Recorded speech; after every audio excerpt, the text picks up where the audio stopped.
कार्यक्रम के और पार्टी के जिला अध्यक्ष श्री प्रदीप साकी जी, सांसद इटावा जितेंद्र गौरे जी, सांसद बदायूं आदित्य यादव जी,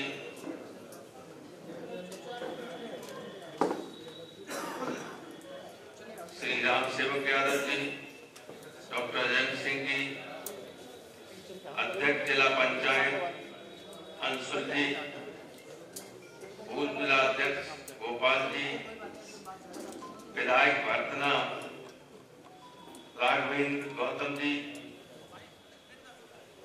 पूर्व मंत्री और प्रसिद्ध कवि श्री अशोक यादव जी,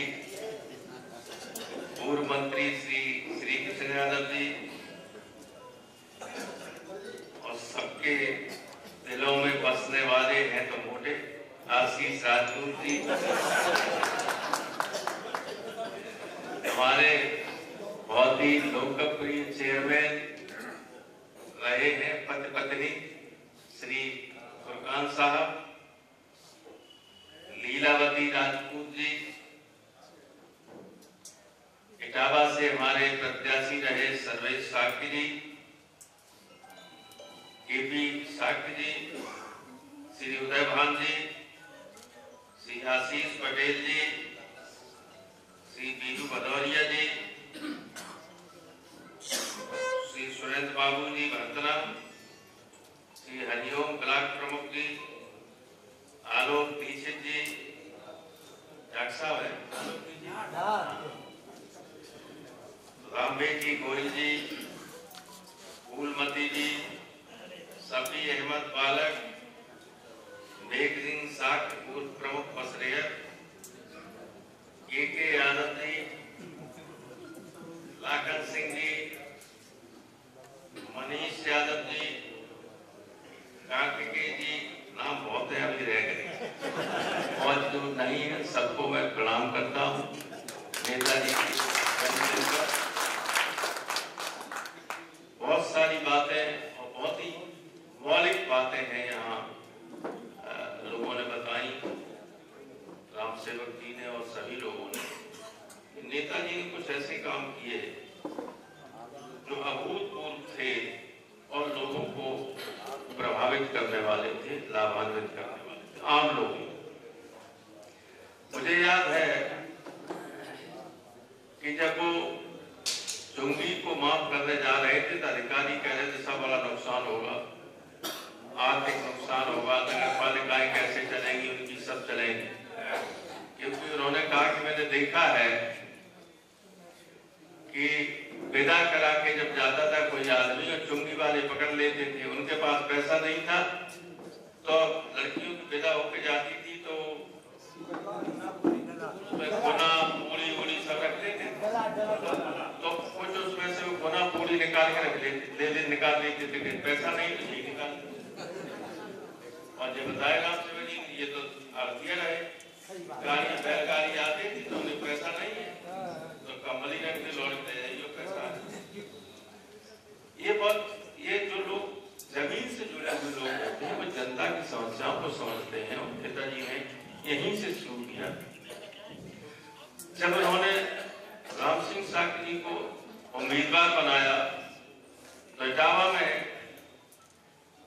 तमाम लोग ये कहते थे अरे ये कैसे बन जाएंगे, ये सब्जी बेचने वाले एमपी बन जाएंगे, यहाँ से रमन ठाकुर जी होते रहेंगे। ये कहा जाता था, कहा गया। मुझे मालूम है, मैं तो लखनऊ का इंचार्ज था उसका, लखनऊ विधानसभा का। तो लेकिन नेताजी ने इस तरह की व्यवस्था की कि पहली बार 79 का पार्लियामेंट का चुनाव था जिसमें राम सिंह जी एमपी बने। ऐसा मैंने पिछले वर्ग में कभी एक देखा ही नहीं। मुझे याद है कि मैं गौतमपुरा से निकल रहा था, विचारी सिंह नड्डा और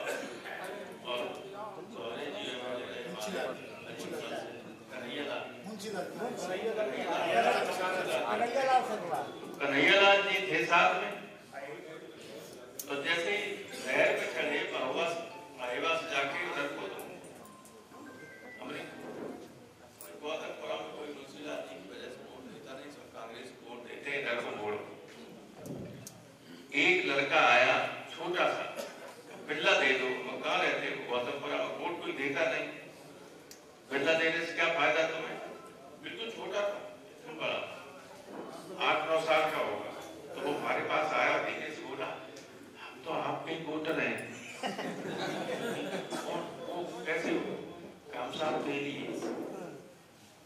तो मैंने गुलजारी सिंह दद्दा से कहा दौरे जी से कि आप आंख बंद करके किसी भी ओबीसी के आपको वो दे दिए बस, इससे बड़ा कोई टेस्ट हो ही नहीं सकता। बच्चा ये बोलने लगा कि हम आपके वोटर हैं, हम तेली हैं, बैकवर्ड हैं, तो आप एक भी खिलाफ नहीं हो। आप वास्तव करेंगे कहाँ भी ले आए हम बस्ता, अगले दिन सवेरे बस्ता लगा मिला। और चकननगर जैसी पोलिंग पर 900 वोट राम सिंह साहब को, सुखदा जी को 1, कमान साहब 0। कहाँ पूरा ये वो गांव है अपना, तो वहां पोलिंग बन गई। कोयातों के गांव में सब चकननगर में लगते थे। तो वो सब आप ट्रैक्टर से आ गए सारे लोग, ट्रैक्टर कम पड़ गए। तो नेताजी सिंचाई लाके जाके पैसे ही कहा, तो ये प्रधान थे रामदेव वगैरह मोदी राजपूत है, इन्होंने कहा जितने ट्रैक्टर चाहिए यहाँ डीजल भराई, हर जगह सैकड़ों ट्रैक्टर। एक भी लोधी राजपूत की पोलिंग स्टेशन ऐसी नहीं थी जिसमें सिंगल वोट भी खिलाफ है, सिंगल।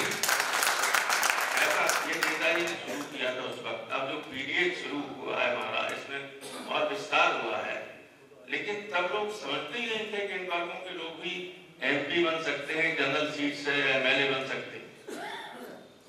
ये स्थिति लोगों में जागृति पैदा करने की क्या काम किया। कोऑपरेटिव मिनिस्टर बने 77 पहली बार हिंदुस्तान में कोऑपरेटिव संस्थाओं में, यूपी में ये और कहीं नहीं था।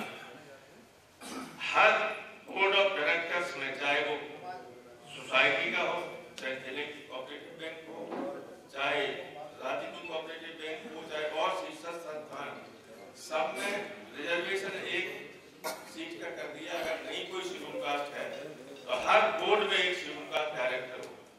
ये पहली बार कोऑपरेटिव में उत्तर प्रदेश में मुलायम सिंह ने किया था। कोऑपरेटिव मिनिस्टर डिफेंस मिनिस्टर बनने के बाद उन्होंने किया, तो वो इतिहास सब जानते हैं कि सीमा पे लोग मारे जाते थे, सिपाही हमारे, तो उनकी पैर काटती। इन्होंने कहा कि नहीं, उनकी बॉडी जाएगी, पूरे सम्मान के साथ जाएगी। और आप देखते हैं अब सम्मान के साथ बॉडी आती है, उसका असर क्या होता है। हजारों आदमी की भीड़ उनको सम्मान देने के लिए हर जगह उपस्थित रहती है। ये सारे काम किए लोग, और सबसे बड़ा काम ये किया, एक मामूली किसान परिवार में पैदा होने के बाद हिंदुस्तान के सबसे बड़े राज्य के 3 बार मुख्यमंत्री, एक बार अखिलेश मुख्यमंत्री, और ऐसी पार्टी बना दी जो हिंदुस्तान की आज 3 नंबर की सबसे बड़ी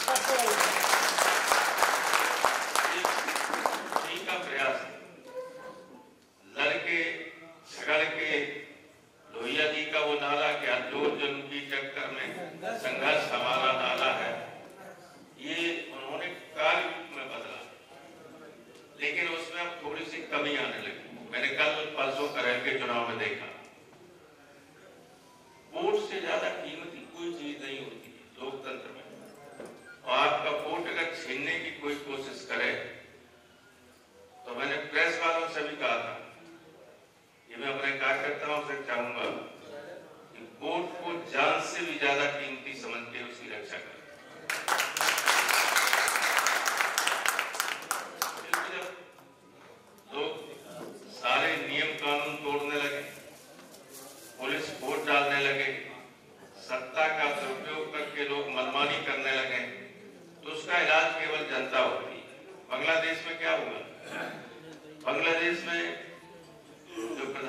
थी वो कई बार से हो चुकी थी और पिछले 2 टर्म से तो कोई चुनाव नहीं होने देती, कोई चुनाव नहीं। आपको नहीं मालूम होगा, जैसा हमारे यहाँ कुनरकी और मीरापुर में हुआ ऐसा बांग्लादेश में हो रहा था। तो लड़के सड़क पे निकल आए और राष्ट्रपति को भागना पड़ा और सरकार बदल गई। तो अगर लोग इस तरह का काम करेंगे कि जनता को अपनी बात नहीं कहने देंगे।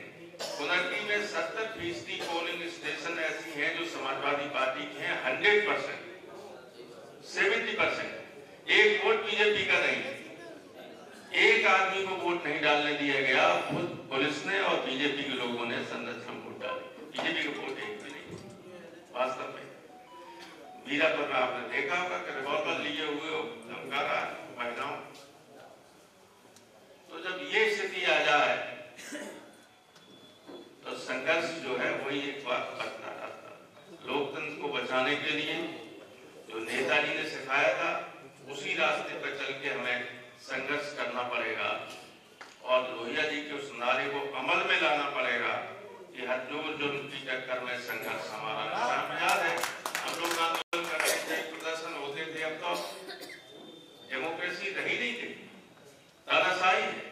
आप शांतमय तरीके से प्रदर्शन करने का मौलिक अधिकार हमें मिला हुआ संविधान द्वारा, लेकिन हम शांतमय तरीके से भी चले तो मुकदमा कायम हो जाए।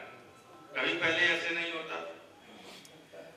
अगर कांग्रेस को एक छत्र राज्य रहा था, अगर कांग्रेस ऐसा चाहती तो हमारी जैसी छोटी पार्टी पर भी नहीं सकती। कभी ऐसा नहीं होता। 10 आदमी झंडा लेके निकल जाए तब भी कभी ये नहीं था किसी के खिलाफ कोई मुकदमा हो या पुलिस हो गई। लेकिन अब तो शांतमय तरीके से आप नहीं कुछ कर सकते। इन्हें लगेगा कि प्रदर्शन करने जा रहे हैं तो 144 लगा दें, कोई आदमी जो है निकल नहीं पा सड़क, झूठे मुकदमे लगा दें। और अब तो ये होने लगा है कि MLA MP हैं, उनके खिलाफ मुकदमा कायम करो और 2 साल से ज्यादा की सजा करवा दो, सदस्यता खत्म करवा दो। ये स्थिति हो गई। इसलिए जो नई पीढ़ी के लोग हैं उनको जान हथेली पर रखकर लोकतंत्र की रक्षा करनी पड़ेगी। ऐसा वक्त आने वाला है। ऐसे लोग अगर होंगे तो बचेगा लोकतंत्र, तथा लोकतंत्र नहीं बचने वाला। लोकतंत्र खत्म हो गया। 27 में सरकार चाहते हैं तो कलेजा मजबूत करना पड़ेगा। बोलो, अगर पुलिस वोट डाले या गुंडई से कोई वोट डाले तो रोकोगे कि नहीं रोकोगे? चाहे जान देनी पड़े वोट डालिएगा और रोकिएगा बदमाशों को। संघर्ष और नेताजी से यही सीखना है। नेताजी के जन्मदिन पर आज ये हमें